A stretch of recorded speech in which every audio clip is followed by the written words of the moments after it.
Bonjour à tous et bienvenue dans cette vidéo. Si je vous dis Mazda MX, vous pensez immédiatement au magnifique petit roadster de la marque d'Hiroshima que nous avons déjà essayé sur la chaîne et que vous avez pu découvrir avec Marc dans sa version 30e anniversaire, mais également dans la version 100e anniversaire de Mazda.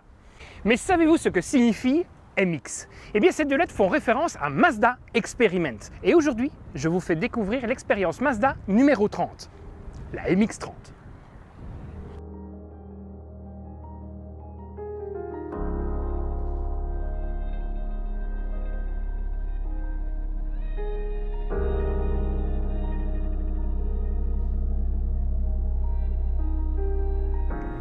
Commercialisé depuis 2020, ce crossover compact est la première voiture électrique de série de la marque. Et si les constructeurs historiques se livrent une bataille acharnée dans la course à l'autonomie, Mazda a décidé de ce côté de prendre le contre-pied.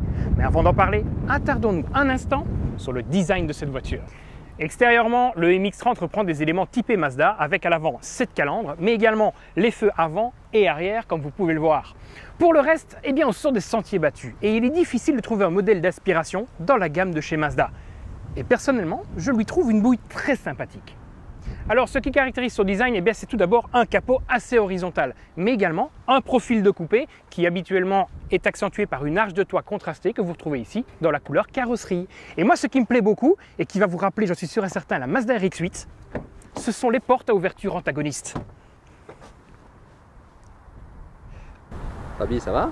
Oui, c'est juste que, je sais pas, c'est un drôle de sentiment de déjà vu. Je sais pas. C'est étrange. Alors vous me direz, pourquoi un capot aussi grand sur une voiture électrique? Est-ce uniquement stylistique? Eh bien non.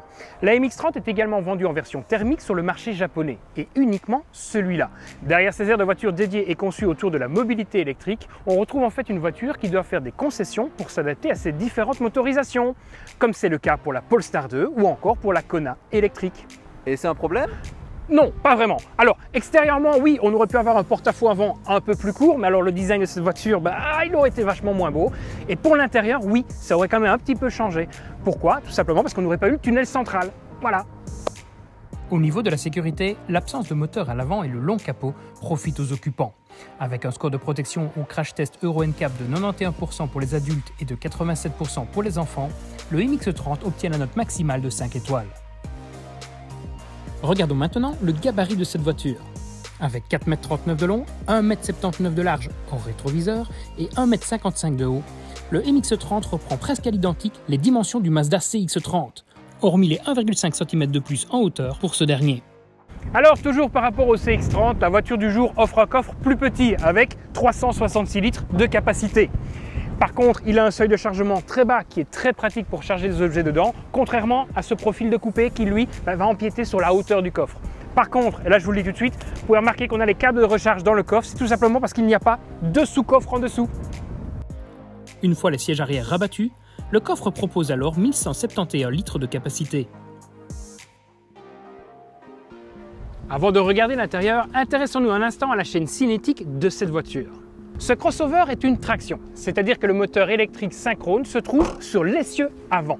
Celui-ci développe 145 chevaux et 265 Nm, ce qui est suffisant pour déplacer les 1645 kg de cette voiture qui embarque quand même 310 kg de batterie. Puisqu'on parle de celle-ci, sachez qu'elle fait exactement 35,5 kW et qu'elle utilise une technologie lithium-ion. Celle-ci est garantie 8 ans et 160 000 km, soit le standard de ce qui se fait sur le marché automobile pour les batteries de voitures électriques. Une fois totalement chargée, celle-ci permet à la voiture de parcourir 200 km d'après la norme WLTP.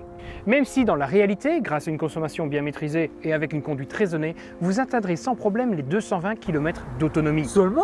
Oui, seulement. En fait, comme l'a annoncé le président et CEO de Mazda Europe, le MX-30 se positionne en fait comme une voiture électrique destinée à être utilisée comme une seconde voiture et donc dotée d'une autonomie répondant aux besoins de leurs clients allant jusqu'à 262 km en ville. Personnellement, je trouve ces propos quelque peu réducteurs pour un véhicule qui vaut bien plus qu'une seconde voiture. 200 km, ça paraît peut-être peu, mais ça permettra à bien des gens de répondre à tous leurs besoins, surtout que cette limitation est comblée par des bornes toujours plus présentes, que ce soit sur les parkings ou sur le bord de nos routes. Et personnellement, j'ai moi-même une voiture qui offre 200 km d'autonomie. Et je ne me sens pas du tout limité par celle-ci. Et n'oublie pas de parler du prolongateur d'autonomie. Un instant, Mazda a décidé d'implanter dans son MX-30 un petit moteur thermique qui sert de générateur. Il permet de recharger la batterie et offrir ainsi une autonomie accrue grâce à ce petit réservoir d'essence. Tu sais que ça me fait encore penser à quelque chose, ça. Hein. Ce qui est encore plus génial avec ce générateur, c'est qu'il fait appel à l'histoire de Mazda en remontant à l'époque de la Cosmo en 1961. Certains l'auront compris, je veux bien évidemment parler d'un moteur rotatif Wankel. Et celui-ci s'installe en fait juste ici. Oui bon, alors, chez nous on ne peut pas l'avoir. Il n'est disponible qu'au Japon, mais normalement il se met là. Ah bah non, quoi, Mazda, faites un petit effort, mettez-nous le Wankel, quoi, qu'on étende un peu son rédaction. Ce serait quand même plus sympa, non? Je peux avoir un billet d'avion pour le Japon. Alors, pour recharger la batterie, il faudra compter 16 heures sur une prise standard et plus ou moins 4h30 sur une borne en courant alternatif de 6,6 kWh. Comptez par contre 30 minutes pour recharger à 80% sur une borne en courant continu de 50 kWh. Ce sont des chiffres assez corrects pour une petite batterie comme celle-ci, hormis peut-être la recharge en courant alternatif qui aurait mérité du 11 kW au minimum. Bon allez, venez avec moi, on embarque.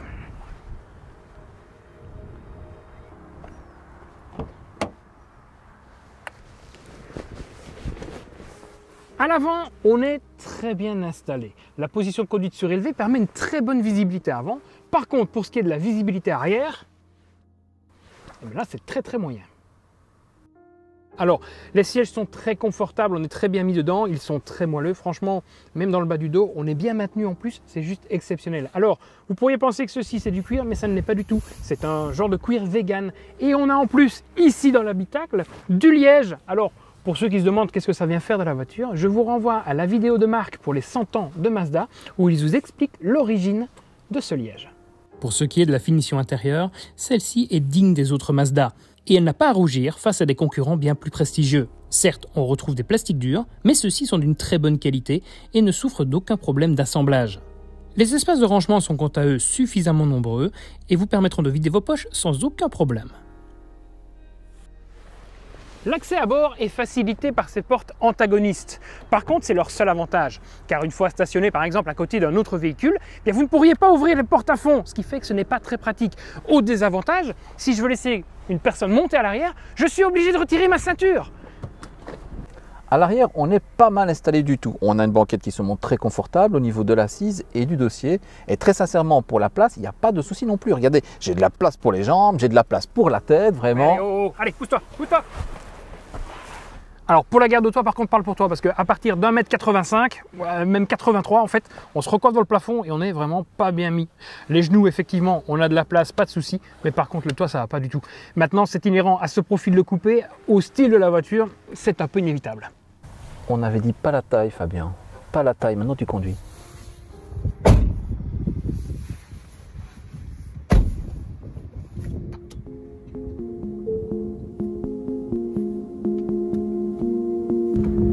J'aimerais également remercier le partenaire de ce jour, le garage L'Universel à Herstal, qui nous prête ce fabuleux Mazda MX-30. D'ailleurs, si vous avez aimé celle-ci, n'hésitez pas à leur rendre visite, je suis certain qu'ils se feront un plaisir de vous la présenter et pourquoi pas de vous la faire également essayer.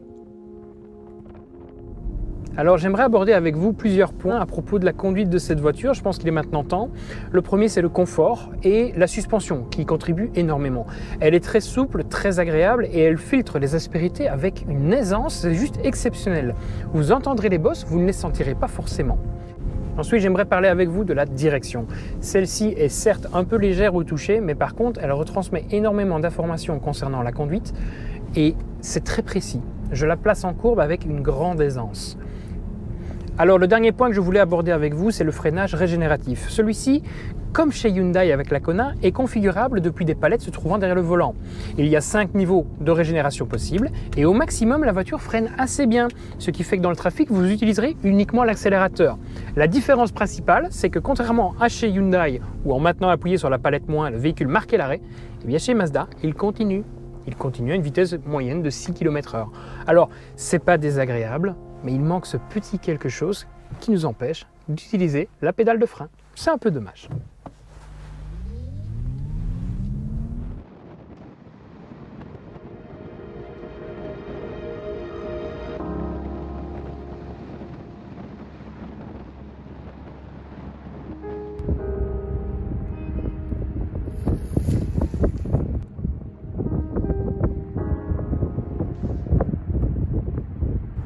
Avant de conclure, j'aimerais vous parler du tarif. Eh mais attends un instant. Tu sais à quoi elle me fait penser depuis tout à l'heure? À la BMW i3, celle de 2017, avec la petite batterie, le Rex, les portes antagonistes. C'est ça en fait. C'est exactement à ça qu'elle me fait penser, la BMW i3 de 2017. La différence, c'est que BMW est une propulsion et utilise du carbone, là où la Mazda, ici présente, est une traction et utilise des matériaux beaucoup plus mainstream. Et cela se ressent immédiatement dans le tarif. Si BMW vous facture son i3 à partir de 40 750 € avec une batterie certes un petit peu plus grande, Mazda affiche son MX-30 à un prix plancher de 33 490 €, hors toute remise, ce qui la positionne dans la moyenne basse de sa catégorie. Pour conclure, nous avons donc ici la première Mazda 100% électrique de série qui fait le choix d'une autonomie plus limitée, la destinant ainsi à des trajets urbains et périurbains. Même si de plus longs trajets sur autoroute ne poseront aucun problème, grâce au réseau de recharge toujours plus grand. Je recommande seulement d'oublier les vacances à 2000 km de chez vous, sinon je vous promets que vous ne pourrez plus jamais voir une borne de recharge, même en pâture. Oui, ok, s'ils ajoutent le Rex, ça change tout. Alors Mazda, s'il vous plaît, ajoutez-nous le Rex dans cette MX-30, s'il vous plaît. Après, il ne faut pas non plus uniquement qualifier cette voiture sur son tarif ou son autonomie. Cela nous ferait complètement passer à côté de ses qualités comme sa conduite, mais également son style exclusif. Certes, la MX-30 ne plaira pas à tout le monde, mais une chose est sûre, elle ne laissera personne indifférent. Et aujourd'hui, je l'ai découverte après une journée intense et j'avoue que la conduire est très agréable et relaxante. Cela présage de bonnes choses, de très bonnes choses pour l'avenir électrique de Mazda.